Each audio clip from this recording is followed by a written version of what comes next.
Athènes a voté à l'aube un budget d'une extrême rigueur pour 2012. Petit signe d'espoir malgré tout, si la Grèce met en œuvre les réformes prévues, elle devrait enregistrer l'an prochain un excédent primaire, c'est-à-dire hors paiement des intérêts de la dette, de 1,1%.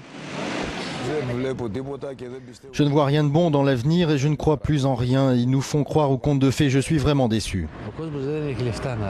C'est bien pire parce que les gens n'ont plus d'argent et quand il n'y a plus d'argent, rien ne marche. Les magasins ferment.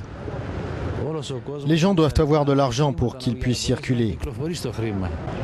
Le Parlement grec a adopté un budget d'austérité drastique. Objectif, montrer sa détermination à rester dans l'euro et à respecter les promesses faites aux créanciers.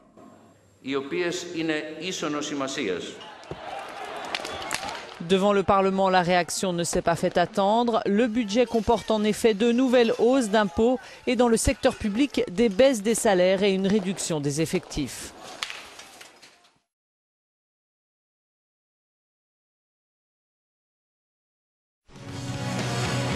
Le Premier ministre britannique défend contre vents et marées sa politique d'austérité. Elle est incontournable à cause de la crise, a justifié David Cameron en clôturant le congrès annuel de son parti conservateur à Manchester. La menace pour l'économie mondiale et pour celle de la Grande-Bretagne est aussi grave qu'en 2008, quand la récession pointait son nez. La zone euro est en crise, les économies françaises et allemandes stagnent. Même la puissante Amérique se questionne sur sa dette.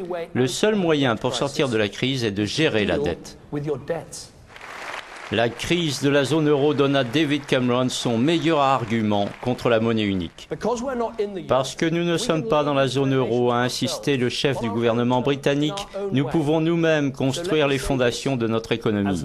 Alors tant que je serai Premier ministre, ce pays n'entrera pas dans l'euro.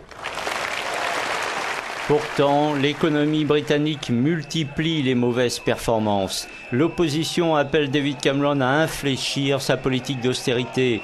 20 000 manifestants sont descendus dans les rues de Manchester dimanche dernier à l'ouverture du congrès conservateur.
Rigueur, croissance et équité, ce sont les trois axes du programme du gouvernement de Mario Monti pour faire face à la crise de la dette.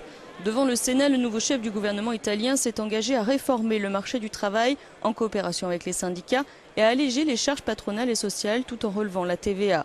Il s'est fixé pour objectif d'aider à la naissance de nouvelles entreprises, d'améliorer les services publics et d'aider jeunes et femmes à entrer sur le marché du travail.